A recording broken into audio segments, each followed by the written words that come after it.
probably should distinguish between clients who obsess about some kind of a loss they had or something that didn't happen for them in their life, or that they think something like that, versus clients who are obsessed with the voice telling them that they're bad because they didn't do enough to keep something from happening. Because I think those are two different parts, and it's two different sets of dynamics in the inner world.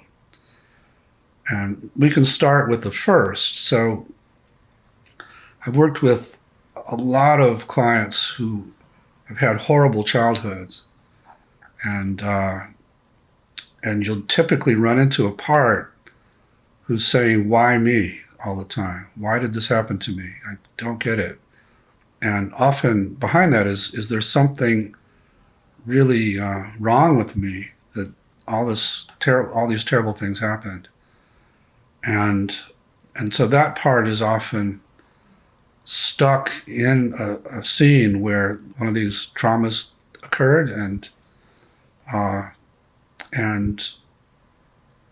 just it feels maybe the loss. I had a client who lost a parent to a car crash at age 6, and not only feels the grief of that, but feels like it could have been so much more had he had a mother, and so the loss of what could have been is, and what you find with those kinds of regrets is that it really tails back to grief.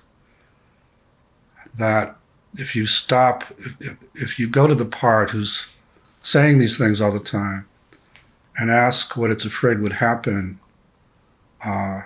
if it didn't obsess that way, then it's going to be overwhelmed. The client will be overwhelmed with all these losses, and so then we negotiate permission to go to the parts that are stuck in those scenes and carry all the loss, and work with them and get them out of there and help them connect to self. And ultimately, you can't unload the grief, but you can help them not feel so isolated, and like in the client I was mentioning, help them feel connected to self, who can take care of them in the way the parent they lost, they had wished the parent that they lost would have. And while they're stuck back in that scene, they're just isolated. The part doesn't know from self a lot of the time. So really just reconnecting with that grieving young child and helping form this ongoing healing relationship with self, then the obsessions tend to dissipate a lot. When it's the other, where I worked recently with a client whose dog died, and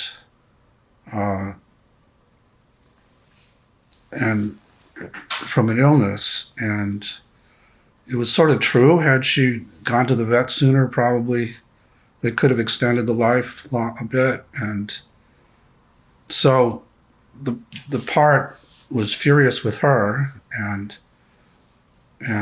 was constantly saying that she's a terrible person because she didn't do that. And the problem with so many sort of like CBT-like approaches, where you want to lay out the data to the part and say, I get it, but I had this other thing going on, I couldn't have done it, or you try to rationalize with the part. Generally, in both kinds of regret, just makes it worse. So I would have the client focus on that obsessive part, and as in IFS, ask how they feel toward it. And even though it's being really nasty to them, if I can get all the parts that are trying to defend the client or react to the nastiness to give us some space. Now, how do you feel toward it? I feel sorry for it most of the time. Can you show it you feel sorry for it? And often, suddenly, the image shifts from being some kind of nasty, critical, parent-looking person to being young. The image of the part shifts, the part that's chastising. And they can get close to that one and just help it be direct. I'll often say, ask this part to be direct and honest about why it's doing this, what it's afraid would happen if it didn't.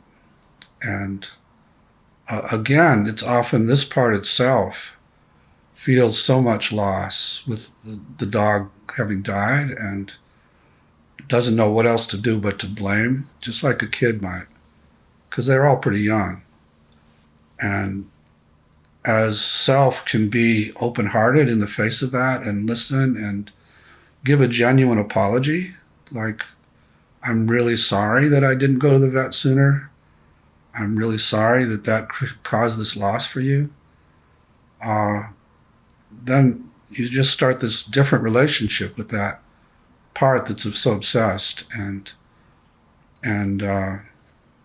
you get to the grief that it carries and the grief that other parts carry, that it's in some ways distracting from, with the self-blame, which can also turn into self-hate if it goes on long enough and you try to fight with it enough and try to defend yourself enough.